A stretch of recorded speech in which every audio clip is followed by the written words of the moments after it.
All right, welcome back to Sterling Share Homestead, everybody. So my HVAC installer is here. They brought their tools and they're getting the mini splits in for each one of the different spots. I'll show you what he's got down outside so far. He's got one of the units squared away. See that goodness? And we'll see, there's a chance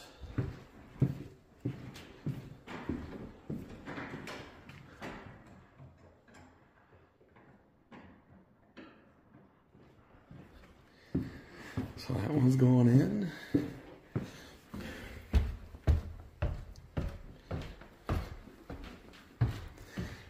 And look at that.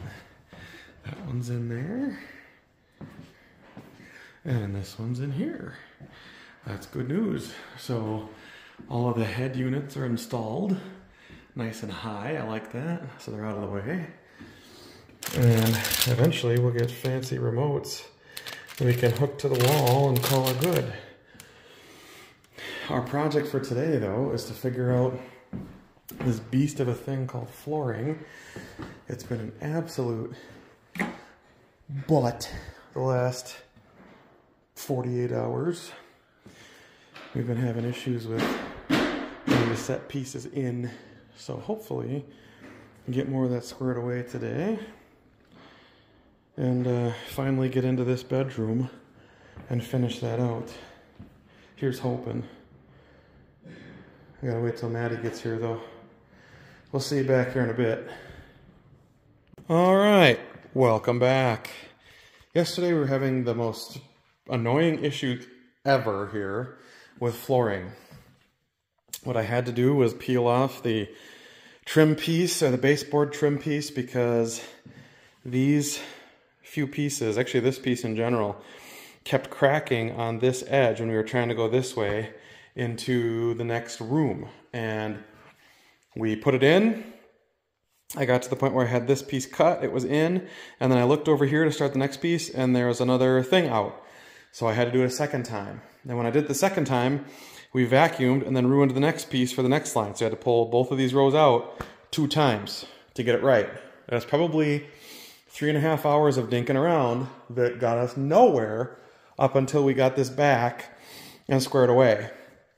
And after consulting with my dad, the engineer, he's not the engineer for the whole house, but he is a very brilliant man.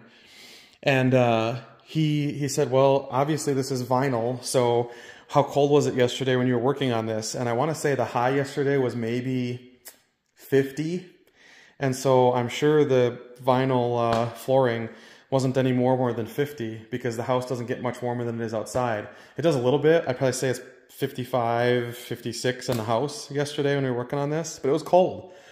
And so vinyl has a tendency when it's cold to crack significantly easier.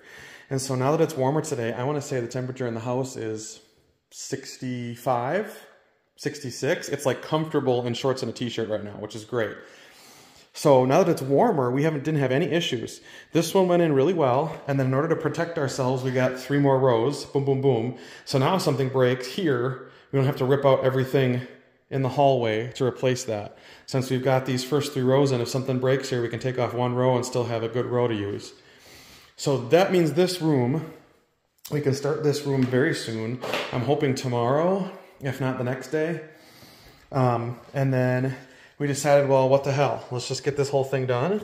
And we decided to do the closet next. And we have a secret Maddie in the closet.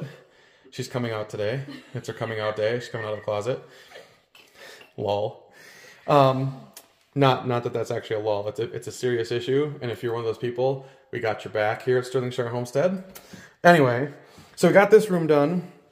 This was also very easy with the issues with flooring. I mean, it's set nice and we got everything in easy. And I think it's because it's warm out, right? Then we got to this section and this went really well too. I think also because it was warm and we were able to punch these pieces into each other here to lock them in. And so we got 2 rows on this side. And then we decided, what the heck, let's just continue this way and finish the closet. And with how this worked out, so you see how over here in the hallway, we ended the row with a full piece right here up against the wall. Since this wall thickness is the exact same, and when we put this wall in, it was a solid wall all the way down until we broke it. I think we broke it right here to put the next piece in this way. Since this is a solid piece all the way down, we knew that if we ended the piece there, that it would come out exactly even here, and you could use a full piece in the closet so you don't have to make a stupid cut. So that actually saved us a ton of time, and now the closet's done too. So we got 2 closets done, and now we're at the point where we're going to be doing these 2 bedrooms. This one is significantly easier than the other one because it's just a straight square. I could do that on my own if I really want. This one is a little more difficult because we've got the closets in here, and so they're going to be some really weird, like angly cuts. Not too crazy, but some angly cuts to get into like this nook, to get around that drywall bit, to get in that nook there, to get in this nook here. There's a couple weird spots there that we're going to have to figure out, but it's not too bad.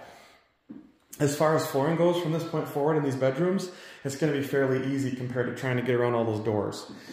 That is probably the worst part about flooring, is when something goes wrong, you have to rip up a bunch of extra stuff in the row to get to fix the spot that's wrong. But now that that's done, we got everything working there, and we'll hopefully finish out those bedrooms very soon, and then we can start going into the upstairs shower area, shower and bathroom. Once that's done, and we get the closet in there done, we'll be able to put our toilet in here, and we'll have a full functioning working bath for the first time with a toilet. So we're getting very close. We are in talks with a couple different companies to help us finish the stairs, because flooring on stairs is a big pain in the butt. And there are a couple companies out there that said they'd do it for 75 bucks a step. So if that's actually the case and they can come do it for 75 bucks a step, it's worth the money to us to have them do it and get it done right with the flooring that we have, so everything matches and looks nice. So that's what we got for now. We're done for the day. We'll see you next time. Well, not next time. We'll probably see you in the next cut. Okay. See you in a few, everybody. All right, welcome back, everybody. I'm not officially an electrician, but I feel comfortable enough to wire things in my own house. And we are at the point now we're putting in the oven circuit. And I decided to go with a 4-pronged 50 amp outlet. And that's kind of what you just use. The issue is trying to press these wires back into the box. And if I remember right, these are like 6 gauge, I believe. They could be 8, but I don't think that's true. I think they're 6 gauge for 50 amp. They are stranded wire, but it is such a pain in the butt to push these back in. It's an ordeal. And they're all kind of coming out at the same spot on the bottom. So it's a little iffy getting them to where they need to go. That being said, I do think they're wired quite nicely. They're all in.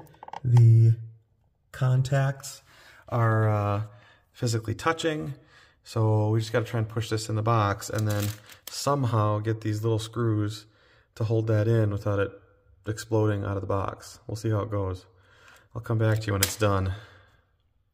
Well, I'm in shorts and a t-shirt, but I'm sweating. It legitimately is that hard to try and push this in and get the screws to hold, because lots of times what would happen is you'd put it in and you'd get 2-3 threads on it. And then when you think you can let it go to get the next screw in, it pops the one that you were putting in out, because it's hard to hold that much stuff back into the actual outlet. So, or the outlet box, I should say. You can get around that a little bit by stripping your wires shorter, but if you ever need the wire itself to redo the switch, let's say something short circuits in there or the switch goes bad and you got to cut off those little bits of wire, you definitely down the road want more wire to work with. Otherwise, we'll be putting a box in somewhere here to junction from and come to there, which is just silly to me. So, last thing we have to do here is put the cover on, and we've got that set. Let me zoom out a little bit.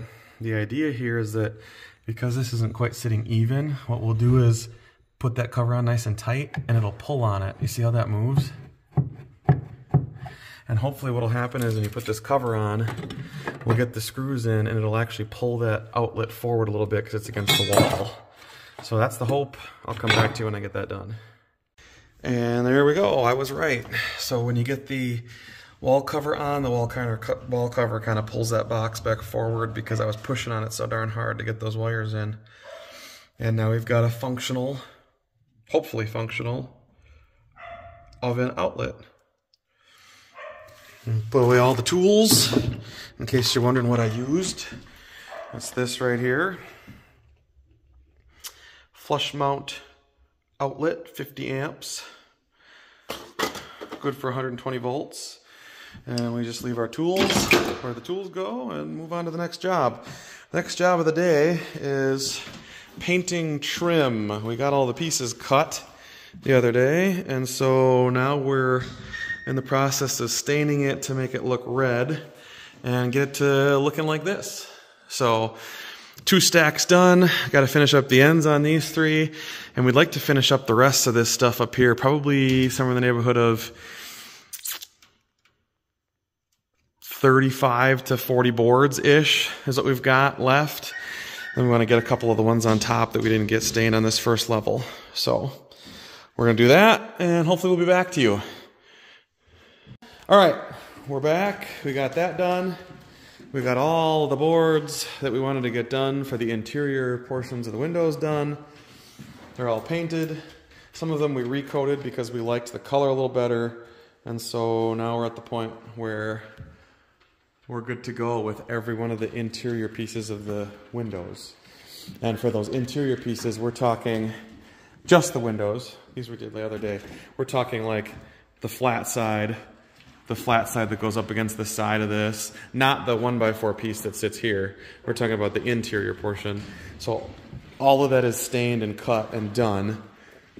And we'll have a good selection here now of pine 1x4s that we already stained to hopefully finish out quite a few of those right away. We are going to have to stain probably about double what you see with what's left here to finish out the rest of the things we need to do. We're going to have a lot more for doors that are interior doors. I don't know if we can see it from here. Probably not. Nope. But the one that's up in the upper stair or upper lofted level, we needed a piece for that too. So that's the kind of thing we're doing. We're taking that 1x4 segment and putting it there.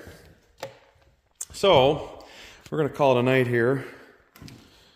And hopefully we'll catch you back here very shortly, if not this weekend, for another small update. Anyway, see you in a few. All right, welcome back. So you can see some welcome additions. We've got the interior portions of the trim on every window in the house done. Now we're in the process. We'll have to measure out all of our 1x4s and go around the edges, but you can see even the one behind the scaffold we got done the other day, and they look quite nice. I mean, you can see some of the natural layers in the wood. You can see some of the knots and how they turned out, and all that is a pine 1x6 that's stained with red Cabernet stain. And I was touching some things up. This is what we're using, so if you like it, Varthane Stain and Poly, it's a one and done deal. And before I forget, I'm going to seal this up. It actually goes on pretty easy. The first coat goes on a little light.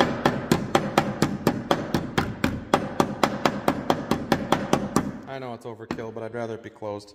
So the first coat goes on a little bit light, and you get a little bit of a pinkish color. My wife and I were joking, Maddie and I were joking the other day. Yeah, in case you didn't know, she's my wife. We were joking the other day that it literally looks like red popsicle stick wood, like where if you were eating the red popsicle, that's just what you'd get. See, that one's all done. See, it's way better. You can see the frame of the window now. We got this set over here, and so talking about it, well, we thought, well, maybe if we stain them a second time, they come out a little more dark, and sure as heck they did. They came out exactly how we wanted. And so we've got a lot nicer set here in the rest of the first and second floor. The only ones that we did a single coat on were the ones up high that we used for the upstairs piece. Some of them we wanted a little bit lighter. Bathroom makes sense. We can always go back and paint it yet if we really want. That one we had, it was one of the first ones we put in, and then we started restaining things. And then upstairs, we got all these done too, to the point where now we're looking at getting that 1x4 trim on and done, and you'll be able to see. So a lot of this is done and in, and it's a lot nicer, darker color all the way around. It looks really good against the outside blue of the sky. Out! Good job, dogs. We finished up that one the other day. Got the 1x4s all the way around it. That looks pretty nice. And then the other two we got squared away. This one's done, nice and dark. And then same thing for the bathroom here. We also got one in here. So this is also squared away. This one's a little bit lighter in one board, but a lot of these are dark. And it's kind of just like thinking about how the sun would fade it too. Like the sun is going to fade that board more than the top. It kind of looks pretty cool. Overall, I think we're in, to get this far just on the trim portions, probably a full week worth of work, right? So the fact that we got this far and we're at the point now where we're taking our time getting the rest of the trim in is good. The other things we're going to have to stain for, I mean, we got to do this on every single one of the doors all the way around, both sides. So we got to stain a bunch more for each door. Yep, thanks, Anna. We got to stain a bunch more for each door, and then hopefully have enough 1x4 to finish out all the windows that I just showed you. A lot of work to do yet, but making progress. The last big thing we've got to figure out is kitchen cabinets and a stove downstairs in the kitchen, and I think the rest of it is just flooring and trim work. So I was hoping that goes quick.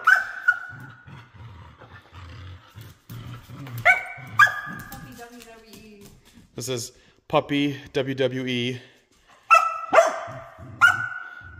Whenever we're up here, they have a big battle. This is the trash talking. This is the trash talking phase at the beginning of the WWE match. And now Anna's gonna pull a John Cena and jump off the ropes. Maybe not. Usually she does. She gets the high ground like in Star Wars.